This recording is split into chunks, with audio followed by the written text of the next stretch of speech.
The Entrepreneurial Journey Podcast. We're talking business and building a culture that's kick-ass. Where we make it happen, grab your seat, let's have a blast. At the Entrepreneurial Journey Podcast.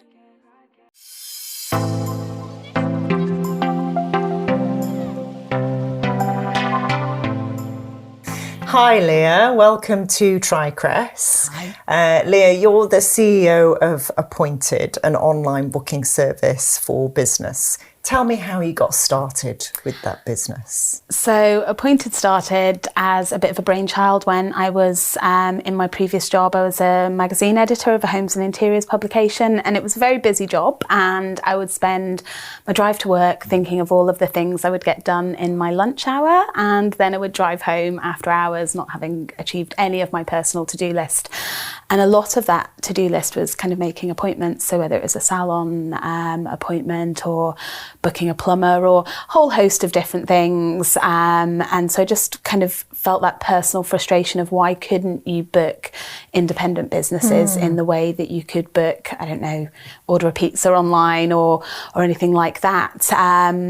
Unfortunately, or fortunately as it turned out, I was then made redundant after the financial crash, and it just gave me the opportunity to spend some time really building up the idea of what Appointed could be whilst I was freelancing. So I was kind of bootstrapping the business, working with an independent web developer to see what that proof of concept could look like and kind of what kind of bookings we could power for what kind of businesses. So it was fairly organic start, I would say, because I was doing it alongside freelancing in the backdrop of the financial crash. There wasn't a lot of money there and investment, but over time we got to a beta product of the software, and I won one of the very first Scottish Edge Awards, and that was really when the business became a business. So. Oh, fantastic. Wonderful. So that was around 2008, 2009? No, so 2010 when I was made redundant. Right. So yeah, we'd made it through. It was one of those every month the magazine used to go to print, and every month I would think, oh, this is going to be the month. And the one month that I started to relax was the month that they said, oh no, sorry, we're going to have to close. You can keep your company car till the end of the week. It was like, okay. And the rug was pulled out. But yeah, the Scottish Edge Award was 2013, so that gives you a sense of how long it kind of took in those really early times. And I think, quite often people don't realise that of some businesses, that it does take a while to really get through that ideas stage. But actually that stage for us was invaluable because I spent a lot of time, and largely because we didn't have any money to really invest, or the development was slow. I spent a lot of time speaking to potential customers and really understanding the problem. And I think that stood me in really good stead of understanding what independent businesses needed when it came to online booking, and what their problems were, what they needed from kind of the business management of just the booking. And that's led us to have quite a differentiation in the market. Oh, that's interesting. So who are your clients? We have such a variety. It's such a wide range of businesses now that use Appointed. So we started off in the SME sector, so independent businesses, and actually version 1 was just salons and spas. So that was kind of our beachhead market. So that's a mainstay for us. We have other kind of therapeutic businesses, a lot of health and fitness, everything across financial advisory, consultants, that side of things, smaller retailers, distilleries. Obviously here in Scotland we have a rich array of distilleries, and we're very proud to power a number of the biggest names in the Scottish whisky industry. And then we do everything up to Marks and Spencer use our software to power bookings. We work with one of the big 4 accounting firms. We work in a lot of B2B sectors around powering sales bookings. People generally use us to convert when they're having a lot of traffic hitting a website or some kind of online flow, but they need to convert into either a face-to-face or a call. And that's when Appointed really comes into its own. And we're really proud that it is one system that all of those businesses use. It's a very flexible tool. So the software that is being used by, Marks and Spencer or one of the big four accounting, some of the biggest companies in the world, is also available for an independent business from £10 a month. Oh, that's fantastic, because our audience are SME business owners. They're usually founders. Sometimes they're only in the startup phase. Sometimes they're a bit bigger. But that sounds like it's an ideal tool for them. Wonderful. Sounds like it could be useful for us too as we grow. Okay, so what's been the scariest moment in business so far? I think there's been a number of moments when you look back that you think, oh my gosh, how did we get through that? There was a particularly challenging one. I think probably looking back, the hardest piece to get through was raising our very first round of investment. Okay. I think I always knew it would take longer than I hoped. But I think looking back, there were points at which, the company definitely could have died. I was very lucky, as I say, to win one of the very first Scottish Edge Awards. And from that, we hired our first developer. So that brought the technology in-house and brought that expertise in-house. But it also started the ticking time bomb of payroll. And I totally underestimated that, if I'm honest. I'd been lucky that I was freelancing and just bankrolling.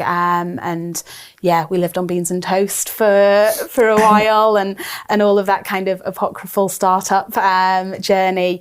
But once you've kind of enticed a very talented and kind of passionate developer to come and join you, it's like, right, I've got to keep the lights on here. And that, I think, was the scariest bit, waiting for those initial commitments, then going through the due diligence process, the legal process. And I was very lucky. I borrowed £3,000 from my mum and dad that I still haven't paid back. I'm looking at it as an investment. And that was what got us through to that initial investment. We've raised 1.5 million since then. So we've had a few rounds of investment, and we've got some very supportive and amazing investors. But that very first round was terrifying in hindsight. Yeah, suddenly it's not just your mouth to feed, it's somebody else's mouth to feed. And it's a big responsibility, isn't it? Yeah, huge. Yeah. I think, you know it kind of academically, I guess. And, I was very excited about making that first job offer. But I do think, the responsibility probably took me by surprise, of that kind of fear of, this is not just me, this is no longer, because I think it had taken me a while to get off the ground. I was kind of used to flying by the seat of my pants. But the responsibility when you've got a staff member is very different. Right. Is that staff member still with you as a matter of interest? No. So although he only moved on about a year ago and moved to another startup, and we're still great friends. I was at his wedding recently, and actually testament to that relationship, I think we had just a very honest and open conversation about that. And he was ready for a new challenge. He'd been with us for 6 years at that time. So it's a long time for somebody. And he was getting married and getting ready for the next stage of his life and wanted a new challenge. And actually, that movement, as much as, if you'd have asked me, did I want that person to go, I definitely would have said no.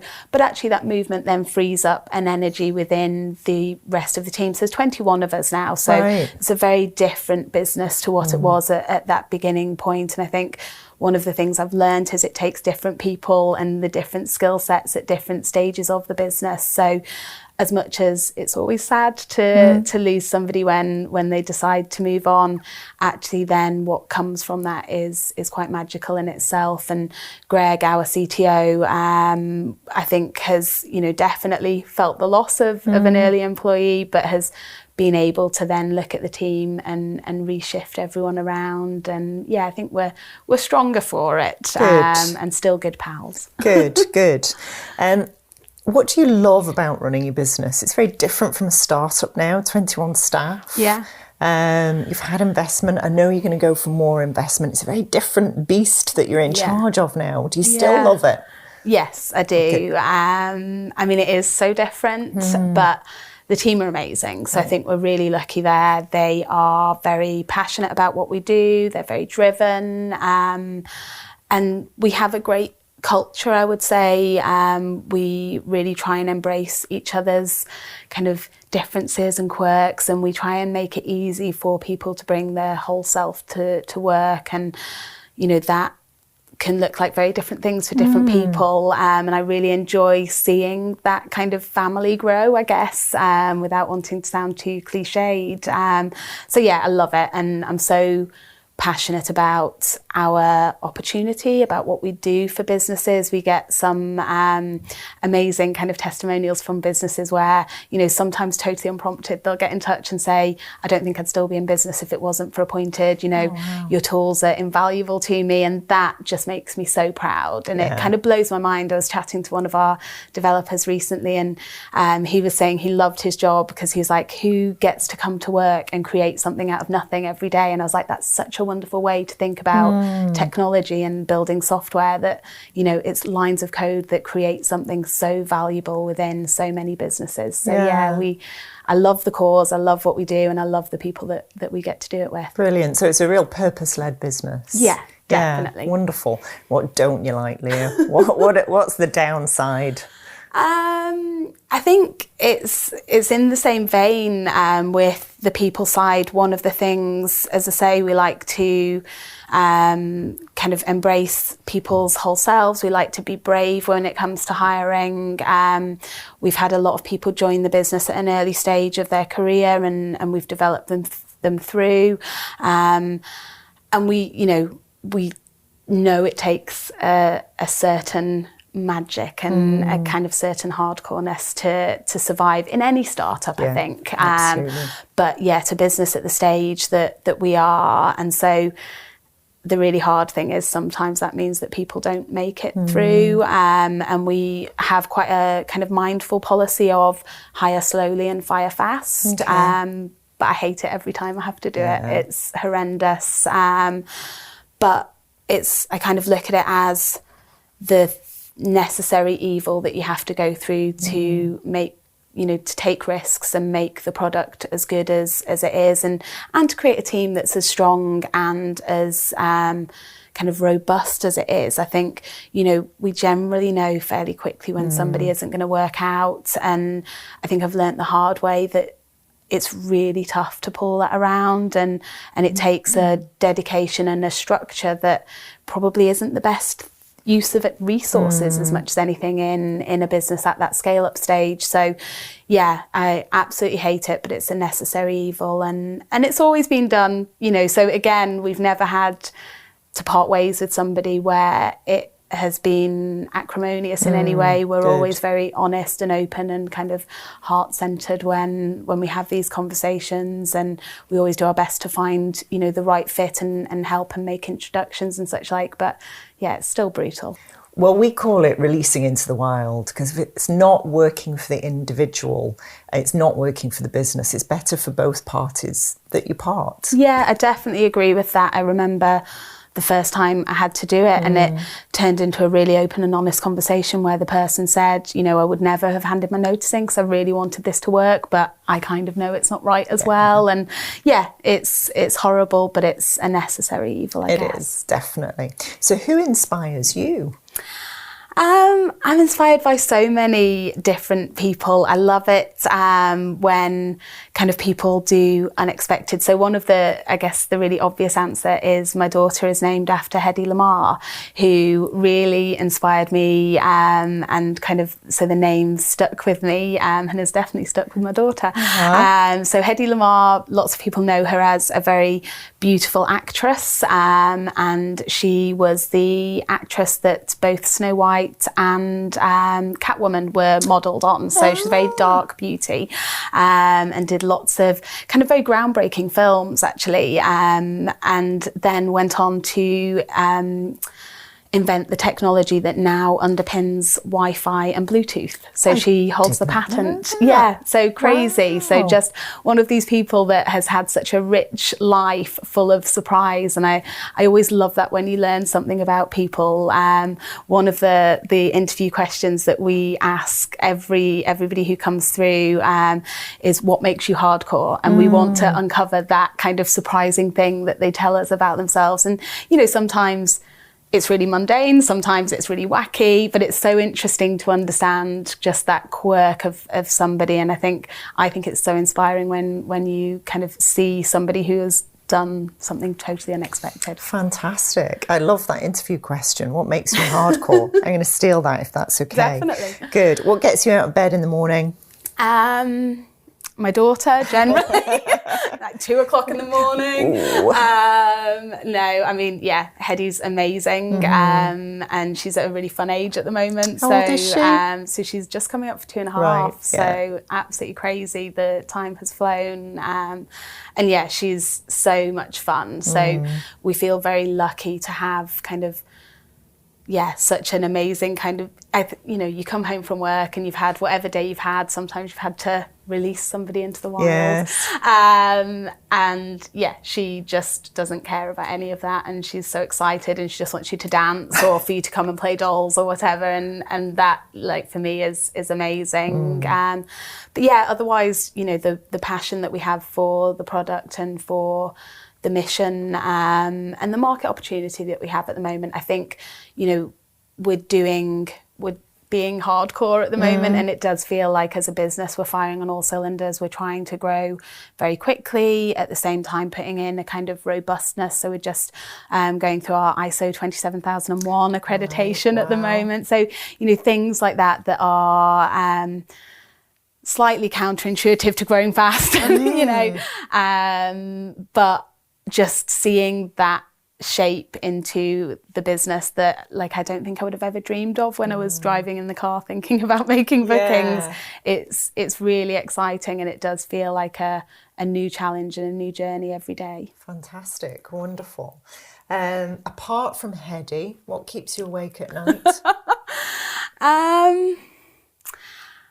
I'm quite lucky in that I sleep fairly well. I'm not necessarily a worrier, but I don't know. There's definitely, sometimes when you've got something like not the right fit, or that kind of thing, I will wrangle with it. But I'm much more likely to be kind of woken up by an aha moment, which I really love. We are lucky to have a number of amazing advisors, mentors, and investors in the business, but recently, I've had a couple of conversations with Gareth Williams, who is the co-founder and now chairman of Skyscanner, and twice I've woken up in the middle of the night with a bit of something that has crystallised perhaps, and is not necessarily kind of where the conversation has started, but as I've been able to almost subconsciously distill it into something that feels like the right fit for Appointed. So one example of that is we're just working with one of our customers, Westfield Shopping Centres in London, and we're working with them on a really exciting new project. And it was a total aha moment in the middle of the night. Brilliant. And that kept me up then, because I was like, oh, and this, and this, and this. We use Slack in the business, and everybody laughs at me that I am known for creating a Slack channel in the dead of night, doing a brain dump into it, and then having a conversation over a couple of months, thinking that other people are in this Slack channel and just forgetting I didn't add anybody else in. So I'm just in a little echo chamber by myself, wondering why nobody's playing. So that keeps me up at night sometimes. That's hilarious. Most people just have a pen and a piece of paper. Yeah. No, you're on Slack. Technology business. Right, of course. Of course. If your business was a person, how would you describe its personality, its character? Hardcore. Right. We are, honestly. Okay. I mean, I love this about the team, but they are so hardcore. It's definitely cliche, work hard, play hard, but we do. There's a real kind of gravitas and dedication to the team, and we definitely go over and above. We find ourselves using lots of sports kind of metaphors in the business. One of our kind of values is we move as one, and that like often will come out in a kind of somebody being there when you're just about to pass the ball and that sort of stuff. But yeah, there's a grit and determination to Appointed. We'd definitely be a rugby team, not a netball team. Although our COO does play netball, so maybe. But yeah, there is a grit, there's a determination, but there's also a lot of fun and a lot of love and empathy. And yeah, we love karaoke, so that person would love karaoke. Oh, good. Right, so you've got to be a singer. Well, no, none of us can no, a couple of us can really sing. I cannot sing, and a couple of us really can't. But yeah, an appointed night out generally ends up in karaoke at some point. Right, okay, that's interesting. Where next? Where's the business going to next? So at a really exciting stage, we are in the process of raising our biggest ever round of investment, and that's going to really help us make the most of the market opportunity at the moment. We are in a very lucky place when I started appointed. Certainly when we were moving into the kind of more enterprise businesses, we were having to educate the market on why online booking, why would you want to take online bookings?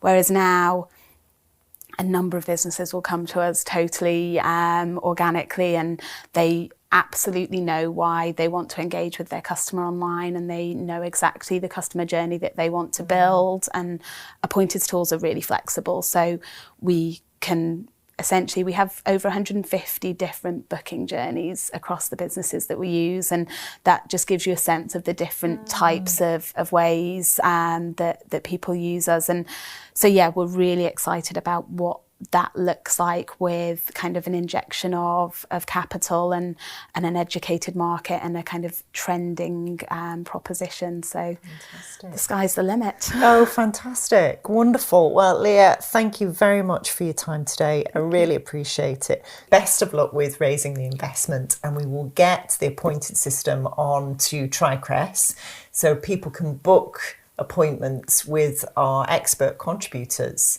I think that's a fantastic way forward. Amazing. Brilliant. Thank you. Thanks so much. Bye-bye. Cheers. The Entrepreneurial Journey podcast. We're talking business and building a culture that's kick-ass. Where we make it happen. Grab your seat, let's have a blast. At the Entrepreneurial